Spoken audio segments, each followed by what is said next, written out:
আপনাকে আমি 2000 বছরের ইতিহাস এই 20 মিনিটে বলে শেষ করে দেব। কত হাজার বছর? 2000 বছর। ইহুদি কারা? ইহুদি আর বনু ইসরাইল কি এক? উত্তর না। ভালো করে কথাগুলো শোনেন, এগুলো বই পড়তে অনেক সময় লাগবে আপনার, এবং ঘাটাঘাটি করতে অনেক সময় লাগবে, খুব অল্প সময় বুঝে নেন। ইহুদি বনু ইসরাইল এক নয়। বনু ইসরাইল কাদেরকে বলা হয়? ইব্রাহিম আলাইহিস সালামের ছেলে, এক ছেলের নাম ইসমাইল, এক ছেলের নাম ইসহাক। ঠিক আছে? ইসমাইল আলাইহিস সালাম থাকেন মক্কায়, সেখানে তাকে কেন্দ্র করে একটা সভ্যতা। এই বংশে সর্বশেষ নবী মুহাম্মদ সাল্লাল্লাহু আলাইহি ওয়াসাল্লামের জন্ম। তার মানে আমরা বনু ইসমাইল। আমরা কারা? বনু ইসমাইল। আমরা মুহাম্মদ সাল্লাল্লাহু আলাইহি ওয়াসাল্লামের কওম, উম্মাহ। আর এইদিকে আরেক ছেলের নাম হচ্ছে ইসহাক, যিনি থাকেন ওই শামে, ওই প্যালেস্টাইনে, ওই জেরুজালেমে, ওই জায়গায়, ওটা শাম। ঠিক আছে? এবং ওখানে তিনি তার বংশ বিস্তার হচ্ছে। তার ছেলের নাম হলো ইয়াকুব। কি নাম? ইয়াকুব আলাইহিস সালামের আরেক নাম হলো ইসরাইল। ইয়াকুব আলাইহিস সালামের আরেক নাম কি? ইসরাইল। এবং তার সন্তানদেরকে বলা হয় বনু ইসরাইল। তার সন্তান অনেক। এই সন্তানদের মধ্যে একজনের নাম ইউসুফ। ঠিক আছে? তারপরে আসছে পরে ইউনুস। এই বনু ইসরাইলের মধ্যেই দাউদ, মূসা, সুলাইমান, ঈসা ইবনে মারিয়াম। বলা হয় 1,24,000 নবী রাসূলের মধ্যে বেশিরভাগই এখানে এসেছে। তাহলে বনু ইসরাইল বলা হচ্ছে এই কওমটাকে। তা ওদের নাম বনু ইসরাইল থেকে ইহুদি হলো কখন? যখন তারা ঈসা আলাইহিস সালামকে স্বীকার করলো না তখন। ঈসা আলাইহিস সালাম কি তাদের মধ্যে আসেন নাই? সেই ঈসা আলাইহিস সালামকে যখন তারা অস্বীকার করলো, তখন তাদের নাম আল্লাহ পাক এই বনু ইসরাইল থেকে পরিবর্তন করে হাদু দিয়েছেন কোরআনে। কুল ইয়া আইয়ুহাল্লাযীনা হাদু ইন যাআমতুম আন্নাকুম আউলিয়াউ লিল্লাহি মিন দুনিন নাস ফাতামান্নাউল মাউত। আছে না কোরআনে? অনেক জায়গা আছে। আল্লাহ পাক তখন তাদেরকে আর বনু ইসরাইল বলছেন না, বলছেন ইয়াহুদ। কি বলছেন? এই যে নাম আসলো ইহুদি। তো বনু ইসরাইল এবং ইহুদি এক নয়। বনু ইসরাইলরা ভালো ছিল এবং তারা ওই সময়কার মুসলিম ছিল। যখন তারা আল্লাহ পাকের আনুগত্য করেছিল, আল্লাহ পাক তাদেরকে সমৃদ্ধি দিয়েছিলেন, ঠিক আমাদের মতোই। আর যখন তারা আল্লাহ পাকের আনুগত্য করে নাই, পথভ্রষ্ট হয়ে যায়, আল্লাহ পাক তাদেরকে শাস্তি দিয়েছে। এক পর্যায়ে তারা যখন নবীদেরকে হত্যা করা শুরু করেছিল, অনেক নবীকে হত্যাও করেছে। যেমন জাকারিয়া আলাইহিস সালামকে তারা হত্যা করেছে, ইয়াহইয়া আলাইহিস সালামকে হত্যা করেছে। সূরা ইয়াসিন পড়ে দেখেন, ওখানে একই দিনে 3 জন নবীকে হত্যা করা হয়েছে। পড়ে দেখেন। তো মূল কথা হচ্ছে নাম চেঞ্জ হলো কখন? যখন তারা সত্য থেকে পথভ্রষ্ট হয়ে গেল, ঈসা আলাইহিস সালামকে তারা অস্বীকার করলো, তখন আর বনু ইসরাইল নয়, ইয়াহুদ। তাদের মধ্যে একজন অন্যতম নবী ছিলেন দাউদ আলাইহিস সালাম। কি নাম? দাউদ আলাইহিস সালাম ছোট, তখন 14-15 বছর বয়স হবে। আল্লাহ পাক মূসা আলাইহিস সালামকে বলেছিলেন, তুমি তোমার সম্প্রদায়কে নিয়ে এই জেরুজালেমে যুদ্ধ করবে। কাকে বলেছেন? মূসা আলাইহিস সালামকে। তুমি মূসা আলাইহিস সালাম তোমার সম্প্রদায়কে নিয়ে এই জেরুজালেমে গিয়ে যুদ্ধ করো। ওখানে আমালেকা নামে একটা সম্প্রদায় আছে, এরা খুবই শক্তিশালী। তবে তোমরা যদি ঈমানদার হও, তোমরা এর উপর বিজয় লাভ করবে। এর আগ পর্যন্ত এরা কিন্তু ওখানে ঢুকতে পারে নাই। কথা বুঝতে পারছেন? আল্লাহ পাক শর্ত দিলেন, যদি যুদ্ধ করে জয় করতে পারো, তাহলে তোমাদের এই জায়গাটা তোমাদের। তো মূসা আলাইহিস সালাম বললেন তার কওমকে, চলো যুদ্ধ করি। তো মূসা আলাইহিস সালামের কওম বলছে, ইযহাব আনতা ওয়া রাব্বুকা ফাকাতিলা ওয়া ইন্না হাহুনা কাঈদুন। এই মূসা, তুমি যাও আর তোমার রব গিয়ে যুদ্ধ করো, আমরা এখানে বসে থাকবো। কথা কি বুঝতে পারেন নাই? মানে এরা কোন কওম? ওই যে ফিরাউনকে ডুবে মরতে দেখেও বিশ্বাস করে না, বাছুর পূজা শুরু করে। আল্লাহ পাক একটার পর একটা নিদর্শন দেখান, তাও অস্বীকার করে। তাওরাত নিতে গিয়েছেন মূসা আলাইহিস সালাম, এসে দেখেন তারা বাছুর পূজা শুরু করেছে। মান্না সালোয়া আল্লাহ দিচ্ছেন, তাও অস্বীকার করে। মৃত থেকে জীবিত করেন, তাও অস্বীকার করে। শেষমেশ বলে বসলো যে ইয়া মূসা লান নুমিনা লাকা হাত্তা নারাল্লাহ জাহরা। হে মূসা, আমরা তোমার প্রতি বিশ্বাস করব না যতক্ষণ আল্লাহকে সামনে দেখাচ্ছ আমাদের চোখ দিয়ে। এটা সেই জাত যে নবীদেরকে এত কষ্ট দিয়েছে। মূসা আলাইহিস সালাম যখন বললেন চলো, আল্লাহ পাক যুদ্ধের কথা বলেছেন, ওটা যুদ্ধ করে জয় করতে পারলে আমাদের হয়ে যাবে। তো বলছে ওখানে আমালেকা সম্প্রদায় আছে এত বড় শক্তিশালী, তুমি যাও তোমার রব গিয়ে যুদ্ধ করো, আমরা এখানে বসে আছি। আর আমাদের নবী মুহাম্মদ সাল্লাল্লাহু আলাইহি ওয়াসাল্লাম যখন বদরের মাঠে 313 জনকে নিয়ে পরামর্শ করছেন কি করব, যুদ্ধ করব কিনা, তখন আমাদের মুসলিম সেনা বাহিনীর মধ্যে যে সাহাবীরা ছিলেন, সাদ বিন মুয়াজ রাদিয়াল্লাহু আনহু, তিনি বলছিলেন, ইয়া রাসূলুল্লাহ সাল্লাল্লাহু আলাইহি ওয়াসাল্লাম, আপনি আমাদেরকে নিয়ে বদরের মাঠ কেন? যদি উত্তাল সাগরেও ঝাঁপ দিতে চান, আমরা সেখানেও ঝাঁপ দিব। কত পার্থক্য, তাই না? তিনি বলছিলেন যে আমরা সেই কথা আপনাকে বলবো না যে কথা মূসার কওম মূসাকে বলেছে, বরং আপনি যদি আদেশ করেন আমরা উত্তাল সাগরেও ঝাঁপ দিতে পারি। এমনি এমনি তো বদরের যুদ্ধ আসে নাই, বিজয় আসে নাই, এইসব ইমানের কারণে এসেছে। এখনো কি এই মাজলুম ভাইরা উত্তাল সাগরে ঝাঁপ দেয় নাই? তারা তাই করছে। ওদিকে আসছি আমি পরে, এই জায়গাটা একটু বোঝেন। তো যুদ্ধ তারা করলো না, যুদ্ধ করলো না। আল্লাহ পাক শাস্তি দিলেন। কি শাস্তি?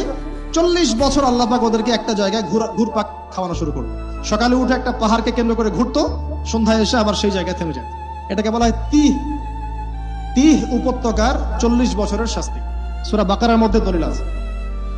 এবার মুসা আলাইহিস সালামের জীবনটা শেষ, উনার হায়াত শেষ, উনি চলে গেলেন আল্লাহর কাছে। পরবর্তীতে নবী হলেন ইউশা বিন নুন। কি নাম?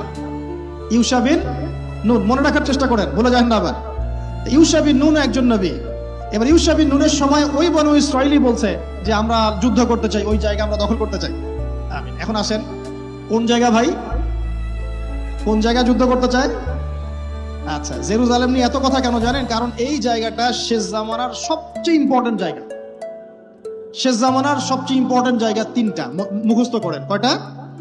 এক হচ্ছে জেরুজালেম, 2 হচ্ছে মক্কা মদিনা, জানেন, আর 3 নাম্বার হচ্ছে কনস্ট্যান্টিনোপল। মানে কুস্তান্তুনিয়া। কোথায় এটা? তুরস্কে। আরেকটা জায়গা আছে, এটাও অনেক বেশি ইম্পর্টেন্ট, সেটা হলো খোরাসান। সেটা কি? খোরাসান। এই 4টা জায়গার কথা মাথায় রাখবেন। পুরো বিশ্বের এই প্রেক্ষাপট এই 4টা জায়গাকে কেন্দ্র করে ঘুরতে থাকবে, এবং এর সেন্টার হার্ট হচ্ছে জেরুজালেম। কারণ কিয়ামত ততদিন পর্যন্ত হবে না যতদিন এই জেরুজালেম মুসলিমদের দখলে না আসছে, এবং এই জেরুজালেম থেকে ইমামুল মাহদি ঈসা ইবনে মারইয়াম বিশ্ব শাসন না করছেন, ততদিন পর্যন্ত এই পৃথিবীতে কিয়ামত হবে না ইনশাআল্লাহ। বুঝতে পারছেন কথা? আচ্ছা, তো ইউশা বিন নুন এখন বলছেন যে আচ্ছা, তোমরা তো আবার যুদ্ধ করতে যাচ্ছ, মুসা আলাইহিস সালামের সময় তো যুদ্ধ করতে বলা হয়েছিল, করো নাই। এখন যদি আবার যুদ্ধের কথা বলা হয়, যদি তোমরা আবার পালায় যাও। তখন তারা বলছে ওয়ামা লানা আল্লা নুকাতিলা ফি সাবিলিল্লাহ, কেন আমরা আল্লাহর রাস্তায় যুদ্ধ করব না? ওয়াকাদ উখরিজনা মিন দিয়ারিনা, আমাদেরকে আমাদের বাড়িঘর থেকে বের করে দেওয়া হয়েছে। ওয়া আবনাইনা, আমাদের সন্তান থেকে বিচ্ছেদ করানো হয়েছে, কেন যুদ্ধ করব না? অবশ্যই যুদ্ধ করব। তো বলছি ঠিক আছে, তাহলে আমি আল্লাহর কাছে দোয়া করলাম। করেন। আল্লাহর কাছে দোয়া করা হলো, আল্লাহ পাক বললেন জিহাদ ফরজ করলাম, নাও যুদ্ধ করো। ওখানে কোন সম্প্রদায় আছে? আমালেকা, অনেক শক্তিশালী, অনেক বিশাল দেহী। এখন যুদ্ধের রাত ফরজ হওয়ার পরে এখন বনু ইসরাইল বলছে আচ্ছা, আমাদেরকে একটা নেতা নিযুক্ত করে দিন, তাহলে সেনাপতি নিযুক্ত করুন। সেনাপতি লাগে কি লাগে না? তাহলে ইউশা বিন নুনের কাছে এখন এরা বলছে নেতা দাও, নেতা। ইউশা বিন নুন বলছে ঠিক আছে, আমি দোয়া করলাম। আল্লাহ পাক তালুতকে নেতা বানালেন। কাকে? তালুত। এখন বনু ইসরাইল বলছে ওর নেতৃত্ব আমরা মানি না। কেন মানো না? যে ওর তো টাকা পয়সা নাই, ওর তো স্ট্যাটাস নাই। যে আমাদের কাছে নেতৃত্বের মানদণ্ড যেগুলা, আমরা টাকা পয়সা থেকে নেতা বানাই না।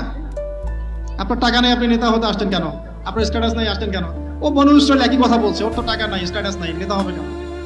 তখন আল্লাহ পাক বলছেন যে ওয়াজাদাহু বাসতাতান ফিল ইলমি ওয়াল জিসম, আল্লাহ পাক তো তালুতকে 2টো কোয়ালিটি দিয়েছেন। আল্লাহ পাক তাকে শারীরিক শক্তি দিয়েছিলেন এবং জ্ঞান দিয়েছেন, প্রজ্ঞা এবং জ্ঞান দিয়েছেন। তার নেতৃত্বের মানদণ্ড কয়টা এখানে পেলেন? 2টা। শারীরিক শক্তি থাকতে হবে ঠিকঠাক, ফিজিক্যালি স্ট্রং না হলে তো সে ডিল করতে পারবে না, আর মেধা থাকতে হবে, জ্ঞান। আসলে কি এই 2টা এখন নেতৃত্বের মানদণ্ড? সুবহানাল্লাহ। বিশ্ববাসীকে একটা অদ্ভুত সিস্টেম দেওয়া হয়েছে। একজন মেজর, একজন কর্নেল, একজন বিসিএস ক্যাডার মানুষ এমন একজন মানুষকে স্যালুট করে যে মানুষটা অক্ষর জ্ঞান নাই, নামও স্বাক্ষর করতে পারে না, এবং সে বিভিন্ন জায়গায় দুর্নীতি করে আসছে, টাকা পয়সা লুটপাট করে আসছে। একজন বিসিএস ক্যাডার এবং একজন আর্মি অফিসার, একজন জেনারেল, একজন মেজর তাকে স্যালুট করতেছে। কি সিস্টেম! অথচ তার চাইতে এই ব্যক্তি নেতৃত্ব পাওয়ার অনেক বেশি যোগ্য। জ্ঞান তার আছে এবং শারীরিক শক্তি তার আছে, তার প্রশিক্ষণ আছে, সবকিছু তার মধ্যে আছে। কি সিস্টেম বিশ্ববাসীকে দেওয়া হয়েছে! সুবহানাল্লাহ। এখানে ইউশা বিন নুন নেতৃত্ব দিলেন কাকে? তালুতকে। ওরা বললো মানি না। তো আল্লাহ পাক মনোনয়ন করেছেন, এখন না মানলে তোমরা আযাব ভোগ করবা। তারপরে তারা মেনে নিল, এবার যুদ্ধে যাচ্ছে। ওই জেরুজালেম মুক্ত করতে যাচ্ছে। যে জেরুজালেম এখন তারা মুক্ত করতে চাচ্ছে, ওই জেরুজালেম তালুতের বাহিনী মুক্ত করতে যাচ্ছে। বলে তো তালুত এবং বনু ইসরাইল তখন ভালো না খারাপ? ভালো না খারাপ? তারা কি মুসলিম না মুসলিম? তারা তখন মুসলিম না মুসলিম? মুসলিম। তারা তখন ইউশা বিন নুনের উম্মত, তার আগে ছিল মুসা আলাইহিস সালামের উম্মত।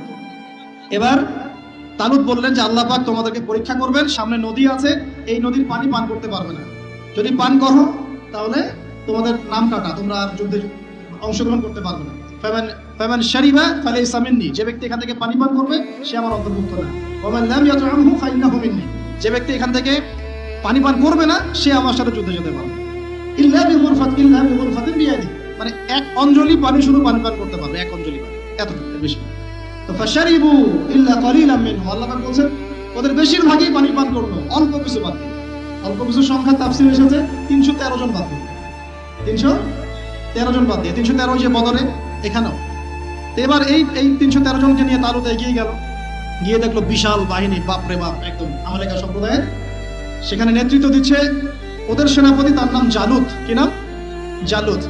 এবং এই জালুতের বাহিনী দেখে মুসলিম বাহিনী বলছে যে লা তাকাতা লানা বিজালুতি ওয়া জুনুদি, এই জালুতের বাহিনীর সাথে পেরে ওঠার ক্ষমতা তো আমাদের এখন হবে না।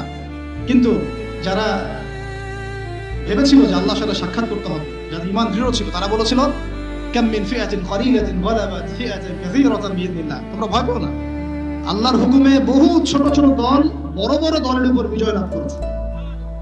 এটা তারা বলে একটা দোয়া করলো, এই দোয়াটাও শিখে নেবেন। তারা একটা দোয়া করলো, তারা বলল রব্বানা আফরিগ আলাইনা সাবরান ওয়া সাব্বিত আকদামানা ওয়ানসুরনা আলাল কওমিল কাফিরিন। আর আল্লাহ পাক বলেন ফাহাজামু বিইذনিল্লাহ, আল্লাহ পাকের হুকুমে তারা এই মাত্র 313 জন নিয়েই জালুতের বিশাল বাহিনীকে পরাজিত করে। বুঝতে পারছেন? এবং এই বাহিনীতে দাউদ আলাইহিস সালামও ছিলেন, তখন তিনি ছোট। এই জালুতকে হত্যা করেছে দাউদ আলাইহিস সালাম। হ্যাঁ, ওয়াকাতালা দাউদ জালুত, দাউদ আলাইহিস সালাম জালুতকে হত্যা করলেন। কিভাবে হত্যা করলেন সেটা আসছে, যে এই গুলতি নিক্ষেপ করেছিল দাউদ আলাইহিস সালাম, আর তার চোখে গিয়ে লাগে জালুতের, এতেই জালুত মারা যায়। তো এখন মূল কথাটা হচ্ছে, দেখুন এই বনু ইসরাইল এই যুদ্ধে জয়লাভ করে এই বাইতুল মুকাদ্দাস বা জেরুজালেম জয় করলো। এই যে তারা প্রথমবার এখানে ঢুকলো, এর আগ পর্যন্ত কিন্তু ঢুকতে পারে না। এবার আল্লাহ পাক তাদেরকে বললেন, তোমরা এখানে যদি আমার আদেশগুলো মেনে চলো, এই জায়গা তোমাদেরই, তোমরা এখানে থাকবে। কিন্তু যদি তোমরা আদেশ না মানো, আমার বিরুদ্ধাচরণ করো, তোমাদেরকে এখান থেকে বের করে দেব। আর আল্লাহ পাক এটা বলেও দিলেন, লা তুফসিদুন্না ফিল আরদি মাররাতাইন, তোমরা কিন্তু দুইবার সীমা লঙ্ঘন করবা, আমি কিন্তু সতর্ক করছি তোমাদের। কয়বার? দুইবার। এবার দাউদ আলাইহিস সালামের সময় তারা খুব সুন্দর ছিল, একদম রুলিং স্টেট। বলা হয় যে দাউদ আলাইহিস সালামের সময় তারা ওই জেরুজালেম থেকে বিশ্বকে শাসন করেছে। ঠিক আছে? দাউদ আলাইহিস সালামের পরে আসলো তার ছেলে সুলাইমান, নাম কি? সুলাইমান আলাইহিস সালাম। এই সময় আরো সমৃদ্ধি লাভ করলো, এত সমৃদ্ধি যে বাতাসের উপর নিয়ন্ত্রণ। জিনরা ডুবুরির কাজ করে পাথর এনে দেয়, জিনরা ডুবুরির কাজ করে মণিমুক্তা এনে দেয়। জিনদেরকে দিয়ে এই যে বাইতুল মুকাদ্দাস তিনি নির্মাণ করালেন আবার, তাই না? এই যে বাইতুল মুকাদ্দাসের কথা